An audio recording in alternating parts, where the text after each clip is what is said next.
receive it. If you think it and believe it, and you speak it. If you think it and believe it, and decree it. Power mouth. Hey Power Mouths, this is your personal life speaker, Glenna Oyajo, host of Power Mouth, your motivational platform that believes in speaking life to enrich life. I'm a wife, a mother, the daughter of the Most High. I'm also a life coach, motivational speaker, aka life speaker, as well as an author of self-help motivational books that are purposed to progress anyone who is committed to change. I am a top graduate in international business studies and a first-class encourager to all who needs encouragement. I am Power Mouth. Oh, hello, Power Mouth. How are you? Welcome to Speaking More Life. Power Mouth Speaking More Life. This is episode number 10. Yes, it is. Episode number 10. The last in the first season. Hallelujah. But not the last. Okay? So we've got season 2 coming, of which I am so grateful and so thankful. So what is today's topic? Oh yeah, by the way, how are you? How are you? Are you okay? Are you good?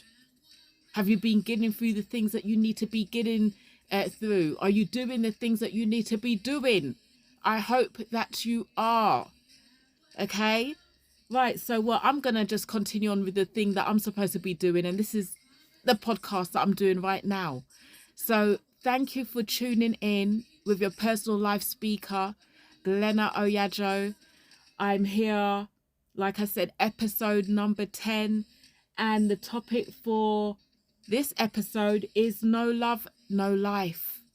That's right, you heard it right. No love, no life. What are we to do in life with no love?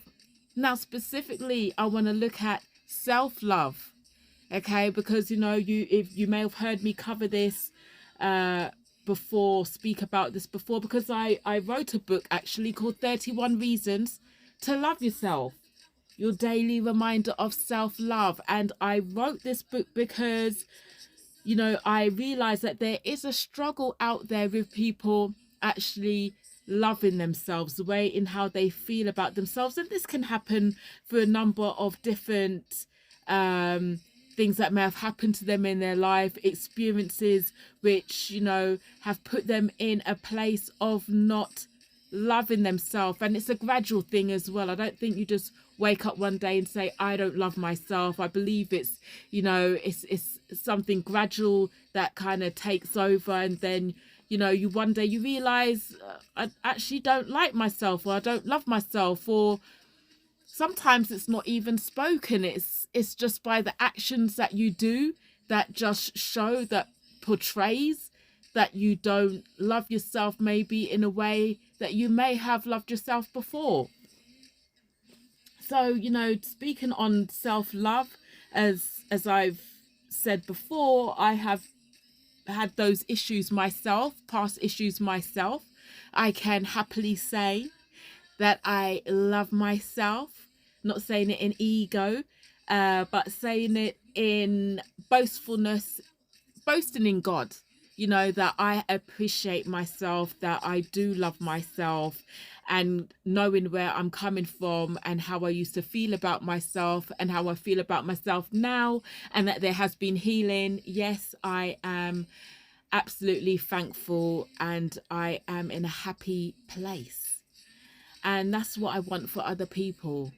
I don't believe that, living in this world, living life, it should be loveless.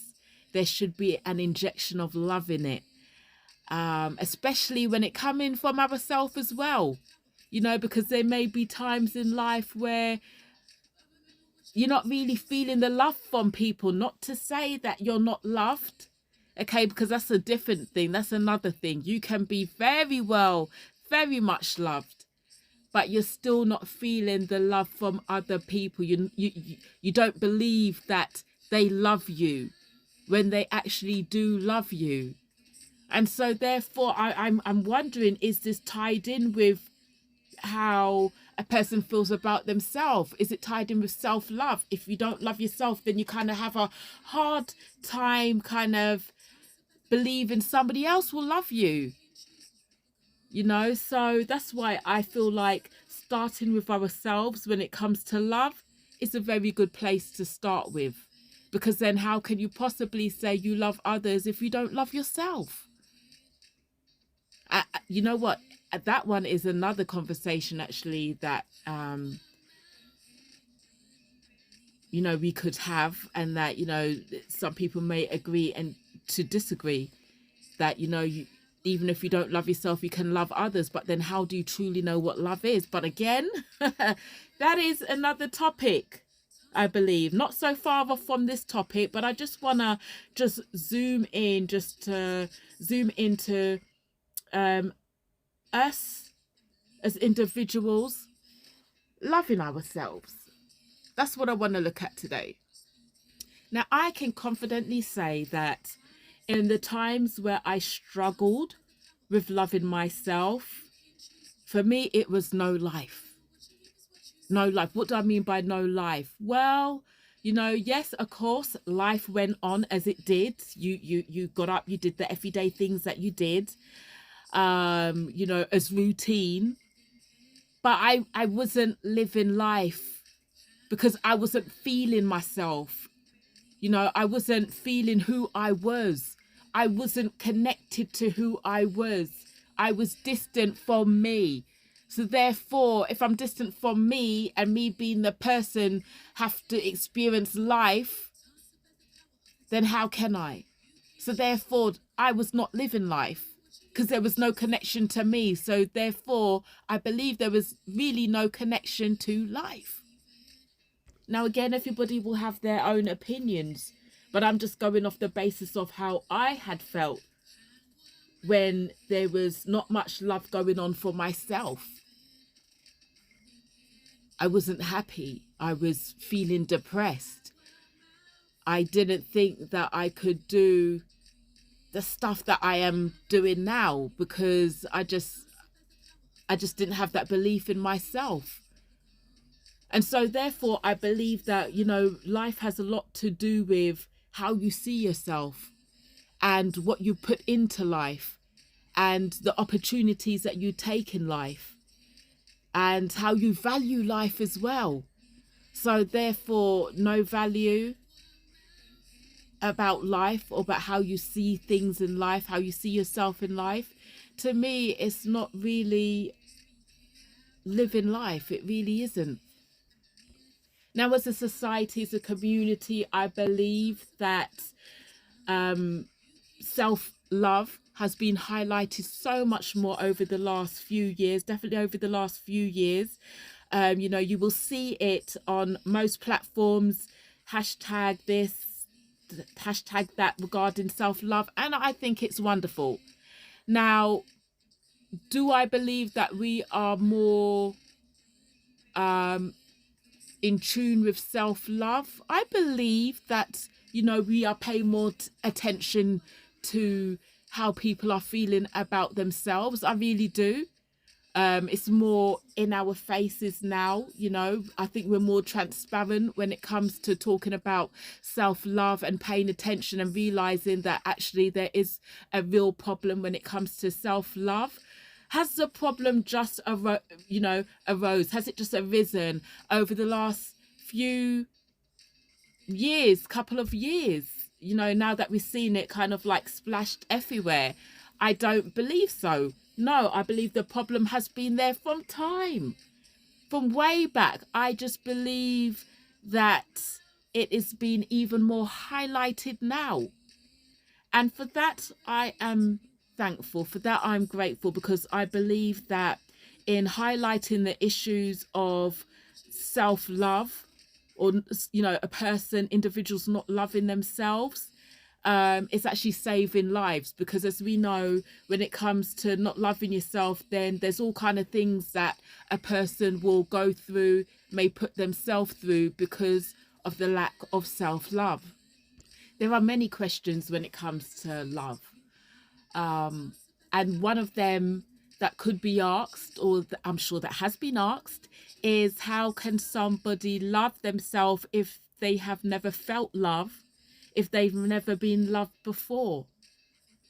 Now, that is a really good question. It really is a good question, because I believe that you learn how to appreciate yourself and love yourself by feeling love as well. You know, you receive that love. If you receive that love from somebody, a parent, sometimes it might not even be a parent, it could be another family member. You know, I'm talking healthy love here as well, because then you can get a person that hasn't experienced healthy love where it nurtures them, and then they go out to look for love which isn't healthy love, and they believe that to be love, but it could be love in their eyes which is bathed in violence and, you know, and abuse, and that is not love. We know that is not love. So again, how does somebody, or how can somebody love themselves if they have never really experienced true love? They haven't experienced love with compassion. They haven't experienced that nurturing love that lets them know that they are good, that they are all well, that they can do great things in this world. You know, especially, I mean, and it doesn't have to be for many people. It just takes one person just to pour into somebody and say, you know what, I love you, and you can do whatever you set your mind to. And they support you and they nurture you in life, because there are a lot of families with single parents. There are different family dynamics where children aren't even living with their parents, they're living with other relatives as well, other family members also. So, you know, it doesn't necessarily have to be from a parent, although that's lovely, and it doesn't have to necessarily be from two parents, you know, although that is lovely as well.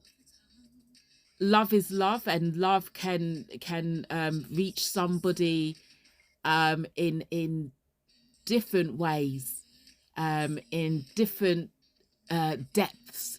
You know, love is deep. And so if a person hasn't experienced this love, yes, they are going to struggle in loving themselves, because they won't know what that looks like, because they haven't been fed any love to digest in the years that they are living. And so it does take maybe for an external love, for somebody else to come with an authentic love to show them how they should love themselves or appreciate themselves, or, you know, support them in that. Now, you know that I'm a woman of faith, so I know that, and I stand by it, that love is God.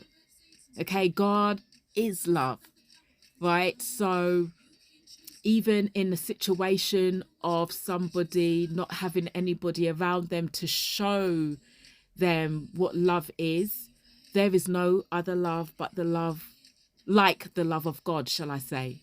There is no other love like the love of God, and he is able to demonstrate his love onto somebody, demonstrate his love to somebody, that they are able to feel that love, that healthy, nurturing love. It is natural, though, for a person, for a human being, to want to experience love from another person as well. You know, now God's love is great. It is great, but I believe that he also wants us to experience love here on earth from family members, from our loved ones as well. You know, he created us in love, and he created us to love. So, you know, being a human being, being a person, our natural instincts, or our natural way to go is to have somebody to love and to love us.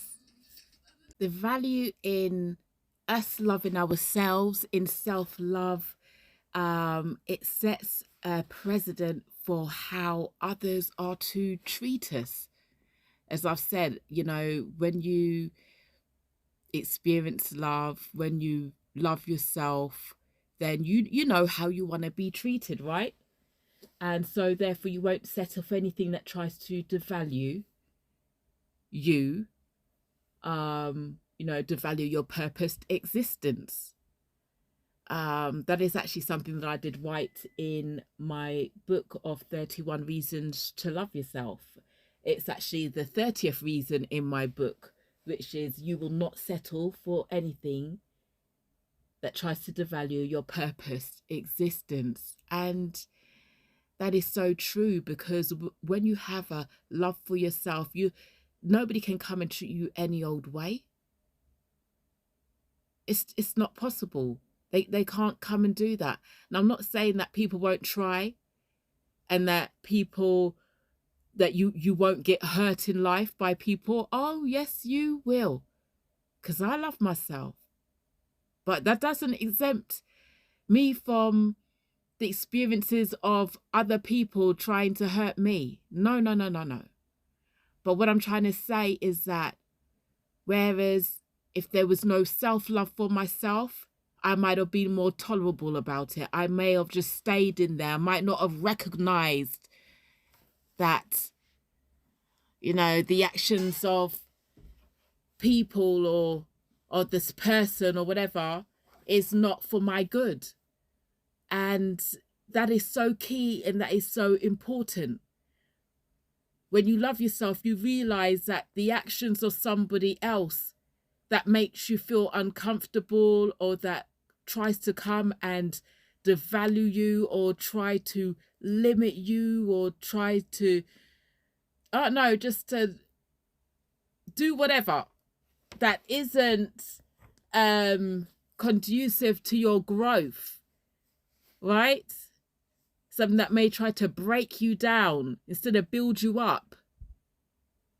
When you have self-love, you're able to question. You're able to, to put a stop to that kind of behavior or action taking place, because you don't want yourself to be going through none of it. And that's why self-love is key. That is why self-love is key, because if nobody else is demonstrating love to you, if you are able to have love for yourself, you are able to ward off those that don't even belong near you or in your life. Okay, so another reason as well that I had put in my book of 31 Reasons to Love Yourself, and this was reason number 27, and it says, truly loving yourself helps you to shed the guilt and shame that you may have experienced at some time in your life. Yes, it really does. It really does. You see, when you love yourself, right? Because and you're coming from a place of not loving yourself, and there may have been some experiences, circumstances, whatever that has happened within your past that you're not proud of, that you were traumatized by, things that were happened out of your control, things maybe that you inflicted upon yourself because of the lack of love. Okay, and so shame is attached to it and everything else. And I did a podcast about this a few podcasts back, actually, about shame, called Shame on You, addressing this very same issue. So when there's like a level of guilt and shame as well, that can only be defeated, or that can only be turned around by you appreciating yourself and loving yourself enough to say, you know what, I'm not going to be tied to this shame or to this guilt anymore. I am in my healing process. You know, I'm walking in freedom.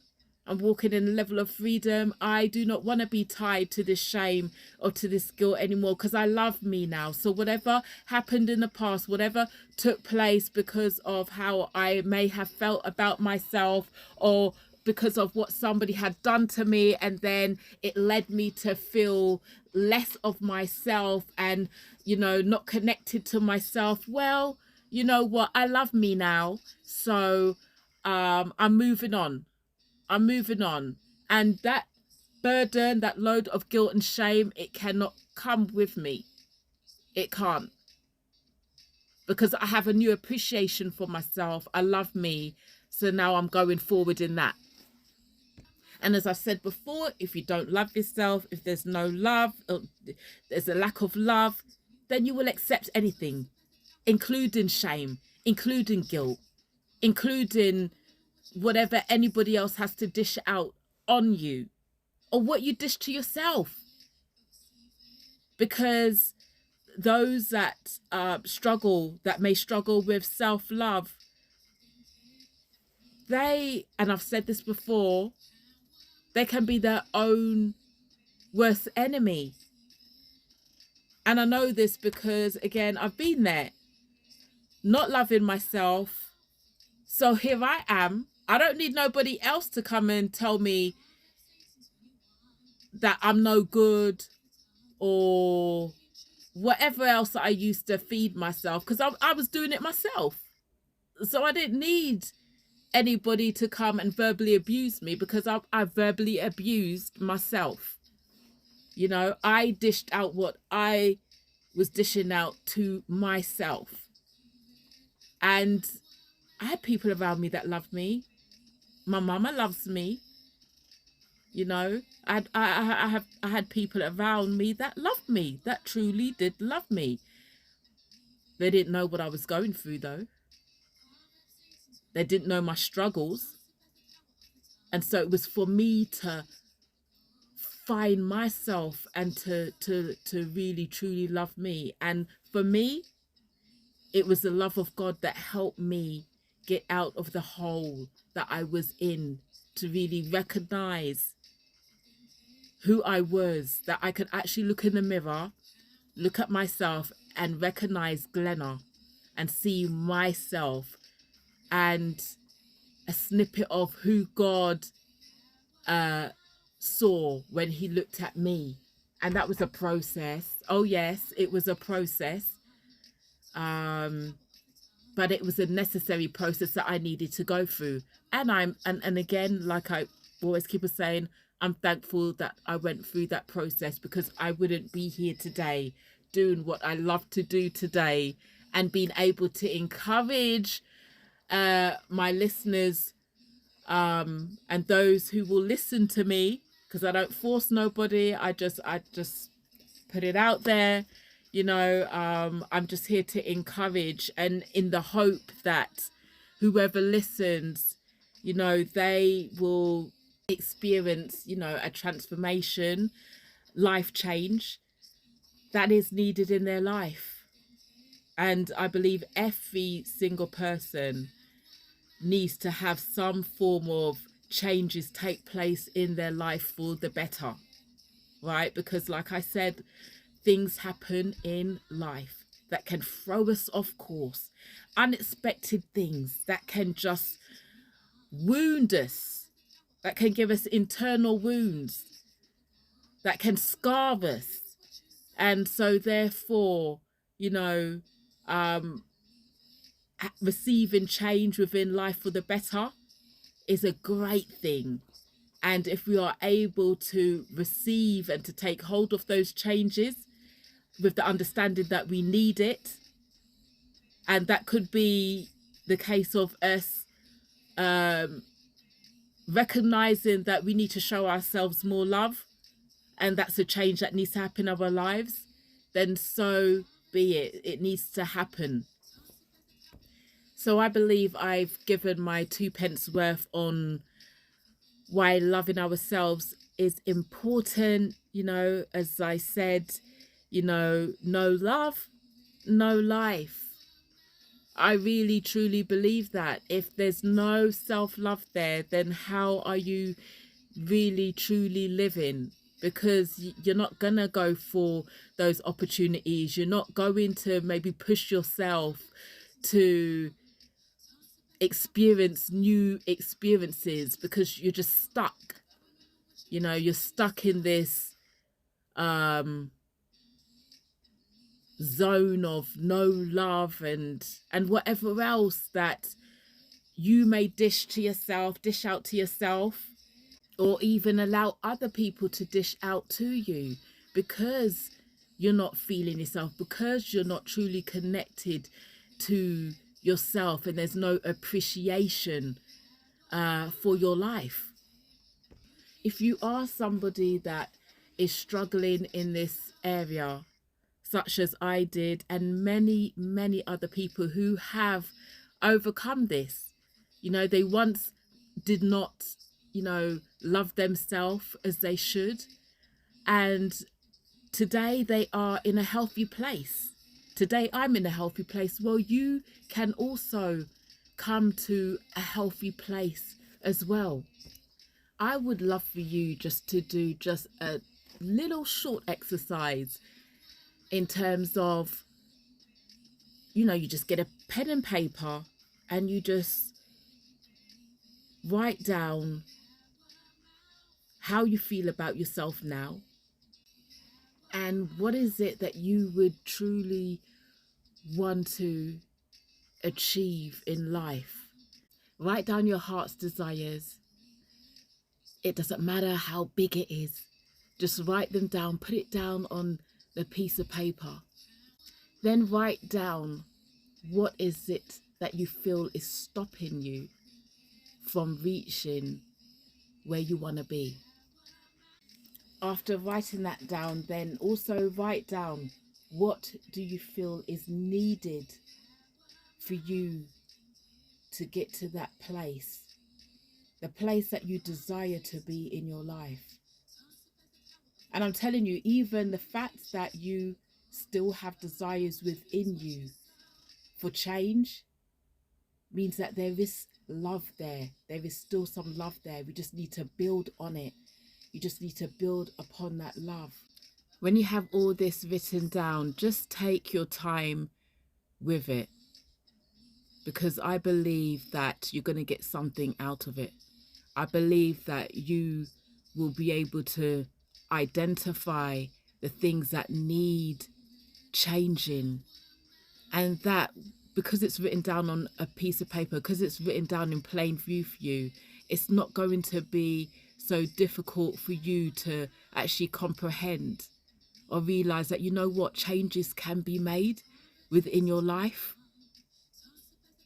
And if it's to do with you loving you, your self-love, then you will find a way to inject more love within your life, that you appreciate yourself. It may take talking to somebody, a loved one, a professional, taking it to Jesus. But I'm telling you, once you realize that there is more to you, that there's more to life, then go and get it, because it's there for you to get. It's there for you to have more love and more life. Okay, so thank you so much for checking in with me and listening to me.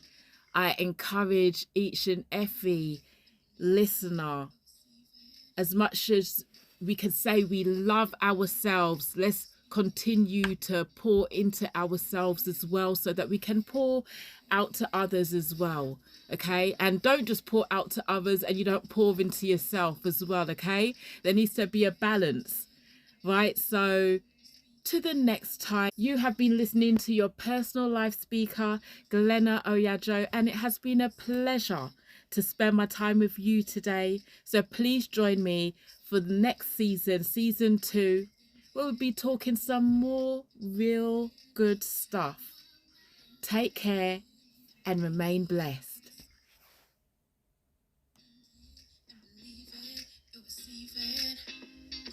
If you think it and believe it and you speak it, if you think it and believe it and decree